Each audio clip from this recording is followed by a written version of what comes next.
Oh man, you know AB, Alien Burgers, Algebra Books. What up, Fight World? It's your boy Ego, and I'm back with some more boxing. So I'm on Adrien Broner's verified Instagram. He posted something not too long ago today, and it's a picture of him and Floyd Mayweather at one of the TMT celebrity basketball games, and he's right next to Floyd Mayweather, as you guys can see. And this is the caption: "When friends turn enemies." And then he gave photo credit to whoever did it. Hashtag about billions.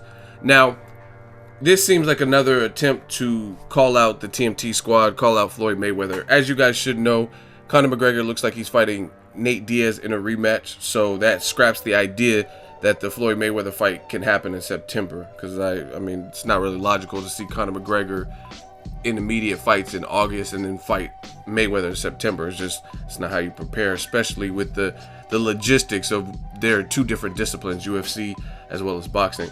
So Broner, I don't know, maybe he's just trying to land the Mayweather shot. This is just my 2 cents on it real quick. It's starting to seem kind of like if you guys that follow hip hop, it reminds you of the Game versus 50 Cent beef.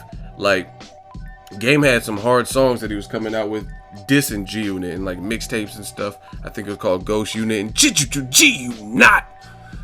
I put that on Pyru. You know what I'm saying? And the thing that made it weird is the Game would almost be bipolar in his attack of 50 Cent. What I mean by that is he would say like, "Oh, I'm beefing with 50, fuck G Unit, fuck 50 Cent." And then the next week he'd be like, "Man, we should reunite and get together. I'm not beefing with those dudes. I don't have no space or time or energy to do that." And then he'll go back to dissing them. So that's kind of what it's seeming like with Adrien Broner. It's just all over the place. Post-fight, after he beat the TMT fighter Ashley Theophane, he called out Big Bro. He's like, "I learned from physical activities, AB," you know what I'm saying? And he got to see me. And he called him out. Everyone's like, "Ooh." Then Floyd didn't really respond. He laughed it off during the call out. And it kind of died down. And then he kind of came out like and squashed the beef, like said, "Oh, it's still family, brothers fight." And then he came and dropped a Slammer music video, and the song diss to Slammer. "I just got out of the Slammer," and he said something like, "If you ain't DeJuan Blake, you and P really, you could get it," and fuck TMT. And that kind of died down. He called him out on Instagram in between that time as well. And then now he's saying when friends turn enemies. So it's just seeming a little bit all over the place. Like, is he Big Bro or what? Like, what's the deal? Because to me, if I was Broner, I would just pursue actual fights that you have a better shot of landing. Because it doesn't look to me that Floyd Mayweather is interested in giving you that payday. Because, I mean, you called him out. It had somewhat of buzz, you know what I mean, just because it was, oh, little bro, big bro beef. But then it died down real quick, and no one's really even talking about it. They were talking about it for that moment, but you drop Slammer and the diss and stuff like that, and people are like, "Oh, that's a cool song," but nothing was made of it. People got sidetracked with the notion of Mayweather versus Conor McGregor more so than they were talking about Mayweather Broner, you know what I mean? And the recent headlines, when you look at Mayweather's name, it's been more associated with Conor McGregor lately than people clamoring for a Broner fight. So it just doesn't look like Broner's going to get that shot. So just posts like this, it makes the attempt seem desperate to land that shot. And again, Floyd's his own boss. He's the A side clearly in this situation. So I think Broner should just focus on getting with Al Heyman and see who his next opponent really can be. Because Danny Garcia might fight Andre Berto. Those guys are tied up. Porter versus Thurman's happening this month. So he needs to find his placement. Maidana is 205 pounds. It doesn't look like he's coming back anytime soon. So I think Broner, Earl Spence is most likely fighting his mandatory. That should be announced soon. So I just feel like Broner needs to find who he's going to fight next. And I don't think it's going to be Floyd Mayweather. So posts like this just seem like almost desperate or an attempt to keep Mayweather's name. You know what I mean? Mayweather always talked about this. He said it with Pacquiao and different people.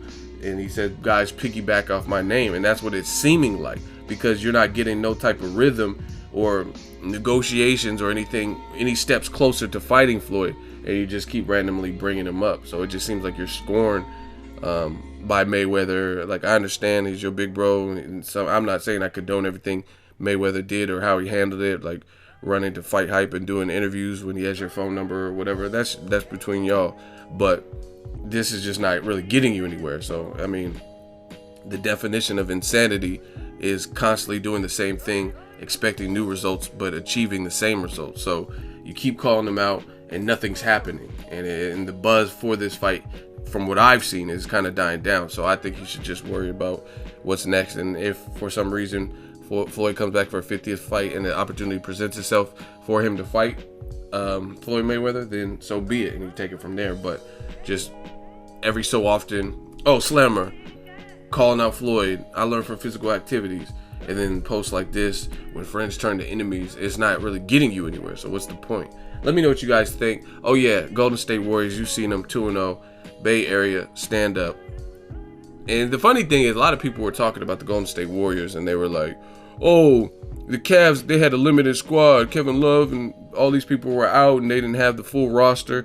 Now they have the full roster. They have a healthy team, healthy squad, and they're actually looking worse in the first 2 games than they did in the first 2 games of last year's finals. Like, so there's no excuse. And I see some of the anchors and commentators still trying to make excuses.